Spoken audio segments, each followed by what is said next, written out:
named the likely price of iPhone SE2. It will not please fans. Too expensive. Apple will release a new low-cost smartphone iPhone SE2 in early 2020, a reputable analyst with Min-Chi Kuo said earlier.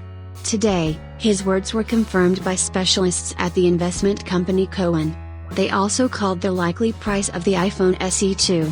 According to their data, the smartphone will be more expensive than the original model, released in 2016. Price iPhone SE2. Cowen analysts said the iPhone SE2 will cost between $400 and $500. Previously, it was assumed that the cost of the basic version of the smartphone will be below $400, as is the case with the previous model. However, the smartphone will be the most affordable among the iPhone. This will positively affect its sales in China, India and other countries with the need for less expensive smartphones, experts are sure. Thanks to iPhone SE2, Apple's profit for 2020 will increase, analysts say. According to their forecast, Apple will be able to sell 70 to 72 million iPhone within a year.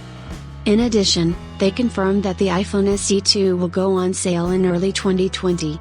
Most likely, the presentation of the smartphone will take place in March, 4 years after the release of the original iPhone SE. Earlier, we talked about all the known characteristics and features of the iPhone SE2.